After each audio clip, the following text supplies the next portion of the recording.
Hi, my name's Amy Robb. I'm Principal Research Analyst at the World Policy Analysis Center at the University of California, Los Angeles. At World, our mission is to improve the quantity and quality of evidence-based policy information available to policymakers, civil society, and citizens who are interested in advancing health, equity, economic security, and well-being. This video is part of a three-part series looking at paid family and medical leave laws in the United States. Globally, the United States is one of just a handful of countries that has yet to pass any form of a national paid family and medical leave law.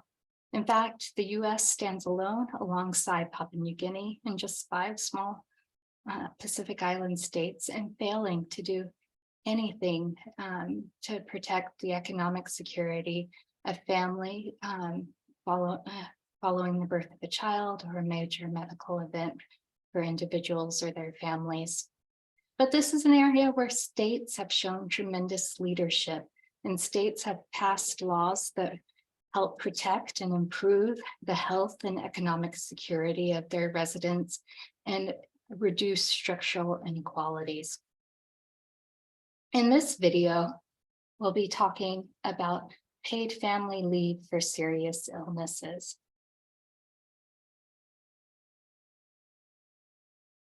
Paid family leave for serious illness enables parents and other caregivers to be there to care for children when there is a serious or ongoing chronic illness or injury or condition. And this matters tremendously to children's health and well-being and recovery, as well as to parents' economic opportunities, attachment to the labor force, mental health, and ongoing economic opportunities.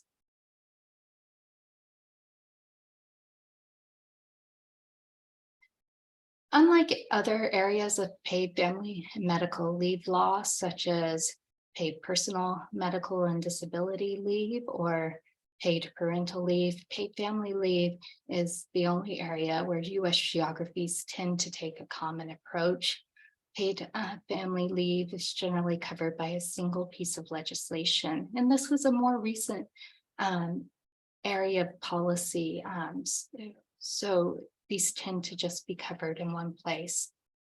Our approach in studying this is to try to make state action on paid family leave law transparent so that states can learn from the experiences of other states, see where the policy choices that they've made might create disparities or perpetuate inequalities, and see where there might be room for feasible improvements.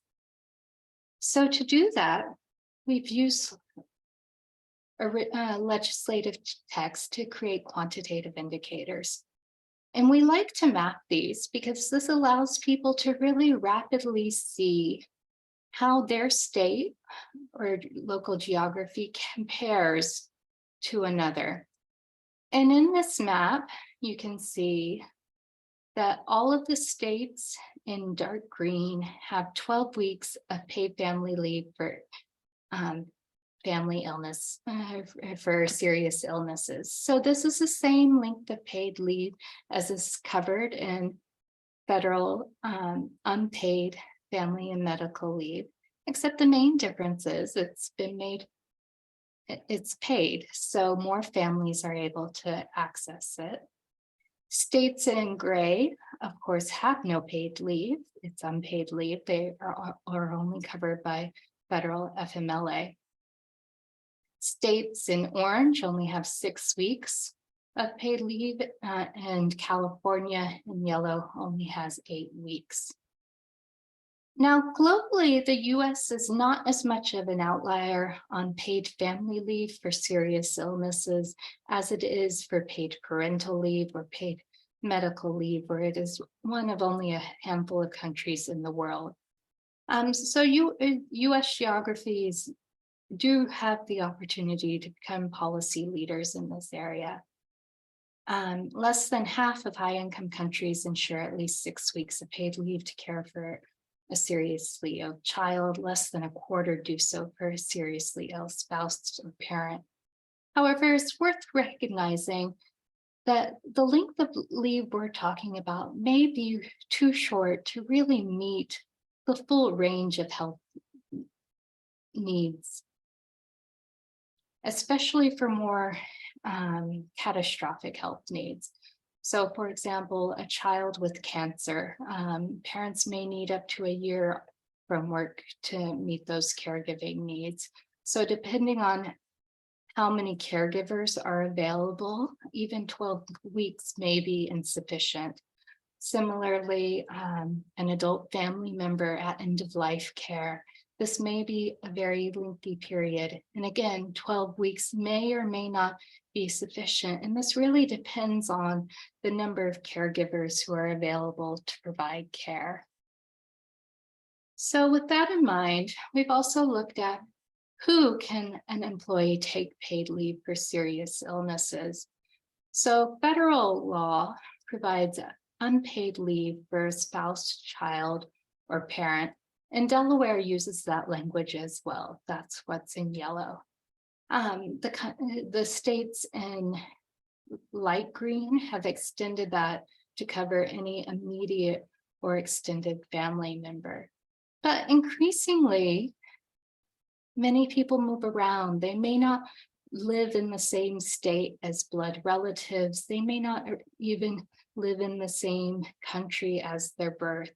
So a number of states have started to recognize that people's caregiving relationships may not only be based on blood, they may also be based on other forms of affinity or chosen family. So 5 geographies, those shown in dark green, Colorado, Connecticut, New Jersey, Oregon, and Washington, have broadened the definition of family to include these chosen family, which enables more people to provide care and support sharing caregiving across a range of caregivers.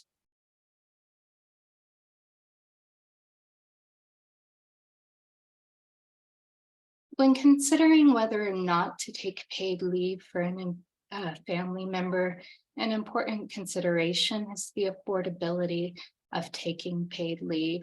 For low-wage earners, for leave to be affordable, it likely needs to be at full or nearly full wages, or else families may risk falling into poverty. As you can see on this map, the states in geographies in green pay at least 90% of wages for low-wage earners. However, those in orange are only paying 50 to 79% of wages. This is likely not enough for someone earning low wages to be able to afford to take paid leave without jeopardizing their family's financial security or their individual financial security. In many states, only low-wage earners receive the maximum wage replacement rate. Otherwise, benefits are often subject to a cap. For example, they might pay 90% of wages up to average wages, or 90% of wages up to a certain amount per month. So to be able to compare that across states, we compared that maximum amount to the average weekly wage to determine what someone earning average wages would receive. So what you can see on this map is those states and geographies in yellow. Someone earning the average wage in that state would only receive half to 2/3 of their regular earnings while on paid family leave for serious illness. So that kind of loss of earnings, only receiving half of your earnings while on leave, can present a substantial challenge even to middle-class families. For many families, they may be living paycheck to paycheck. They may not have substantial savings to fall back on. This can also exacerbate inequalities in access to paid leave. We know that there are inequalities in who has been able to amass savings and wealth over time. So this can further create structural inequalities in who can take paid leave. And when you consider this alongside the medical bills that families may have to be paying for their family members, of course, medical bills being a leading cause of bankruptcy in the US, then this paid leave may be simply unaffordable for many families.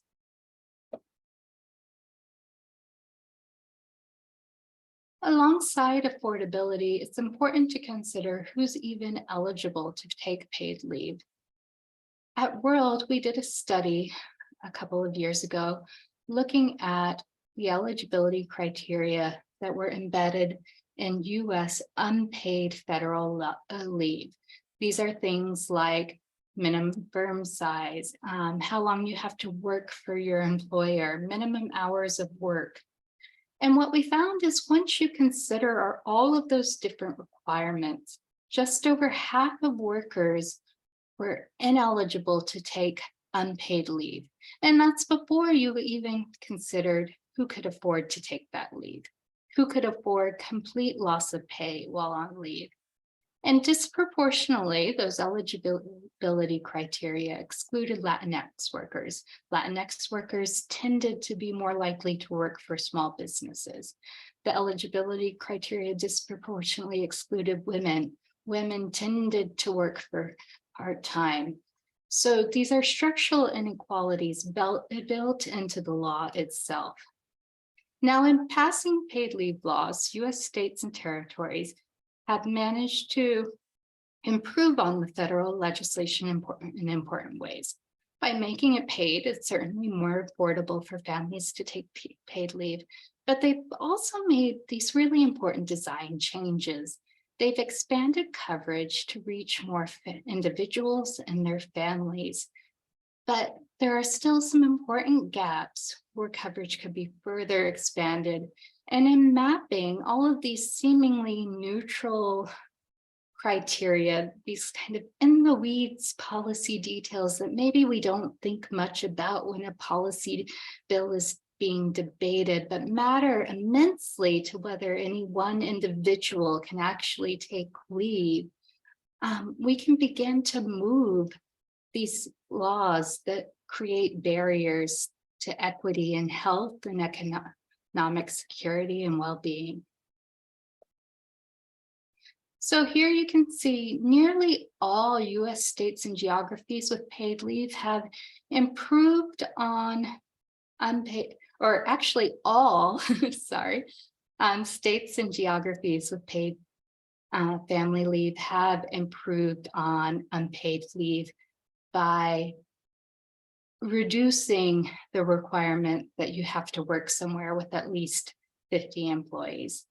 And all but one has gotten rid of that requirement entirely. All of those in green have just said, you know what, it doesn't make sense to exclude small businesses. We can cover small businesses with this law. It's only Delaware that still has it in place, and it's gone halfway. It's gone from 50 to 25. It could still go further, and that would make a tremendous difference to families in Delaware, but it's gone halfway. Similarly, the vast majority have improved upon it when it comes to how long you have to have worked for your employer. So most states and geographies have removed the tenure requirement entirely. So it doesn't matter how long you've worked for your employer before your child gets a cancer diagnosis, you can still take paid leave. It doesn't matter how long you've worked for your employer before your aging parent has a stroke, you can still take paid leave. Delaware is the only one that still has that 52 weeks tenure requirement, and New York State has a 26 weeks tenure requirement. Here we've put two maps side by side, and that's because these two requirements go together a bit, in that we're looking side by side at minimum earnings requirements or hours worked per week, because states usually tend to pick one or the other. They don't often do both. So federally, it's required that you work 1,250 hours in a year to be eligible for unpaid leave. And most states don't have a bar nearly that high. There's one that has 24 hours, which is still high. And then there are a couple that have a lower bar at 13 to 16 hours per week. Most have removed that hours per week a requirement entirely. Again, that's something that predominantly excludes women who are more likely to be working part-time. But this also excludes more than 1 million workers who work multiple part-time jobs, who just don't qualify because they can't find one job that fits that and meets that hours requirement. A more common approach at the state level is to have an earnings requirement. And in some states, these are very low. California is the lowest. California only requires workers to have earned $300 in the past year. This is a low earnings requirement that nearly all workers in California meet. That means nearly all workers in California qualify for paid family leave. Other states have slightly higher requirements, those in orange requiring $4,800 to $5,700 in earnings. And again, US states are showing these are feasible, and at the global level, countries have also shown these are feasible approaches. It's also important to cover self-employed workers, and the majority of US states and geographies have covered self-employed, have made opt-in available to self-employed, with just two not allowing self-employed workers to opt in.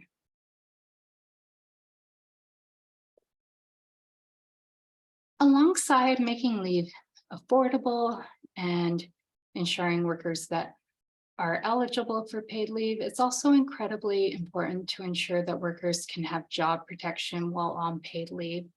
Otherwise, without job protection, workers may opt not to take leave benefits that they're otherwise entitled to, or may take leave benefits for a far shorter period because they're afraid they won't have a job to return to afterwards, and that can have long-term impacts on career trajectories as well as financial security. As we've seen in other areas, sometimes legislation doesn't match up with eligibility criteria for accessing paid leave not being the same as the criteria needed to receive job protection.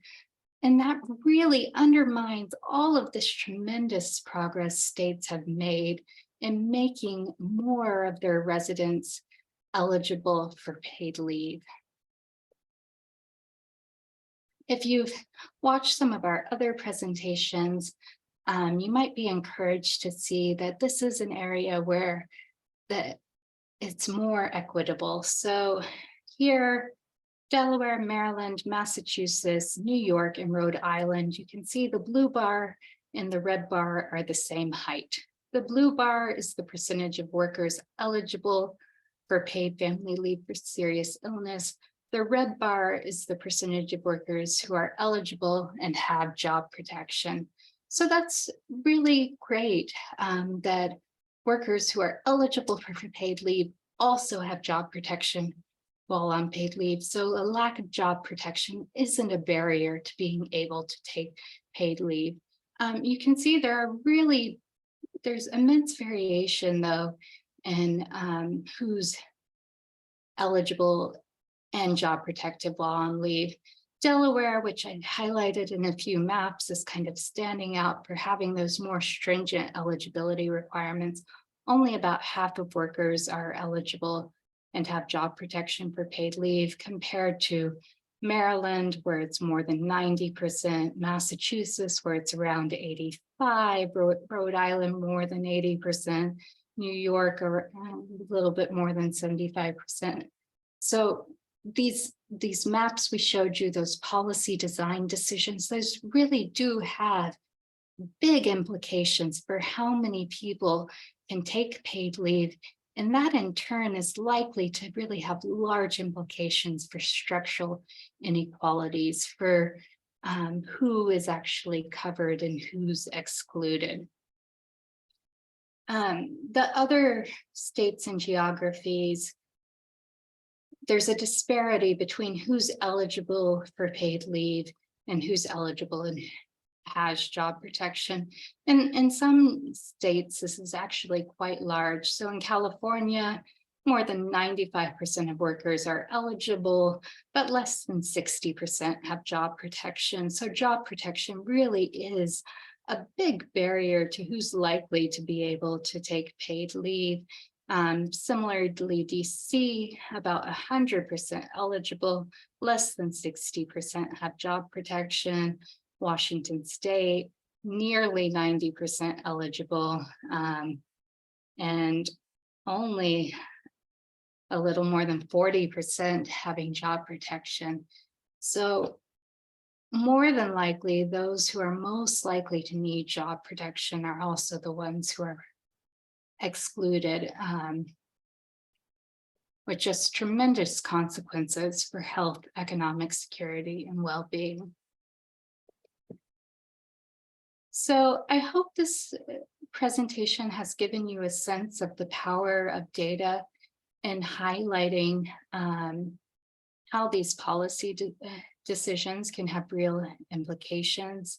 I hope you've also been able to see that just the real leadership that US states and territories have shown in passing paid leave.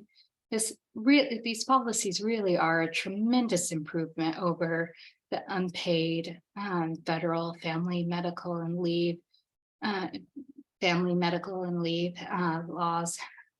They are incredibly important to the health, economic security, and well-being of their residents, and removing those remaining barriers that exist to people being able to access leave, to take leave without fear of losing their jobs, and to be able to afford to take that leave is so important to further reducing inequities and ensuring everyone is able to have better health and economic security.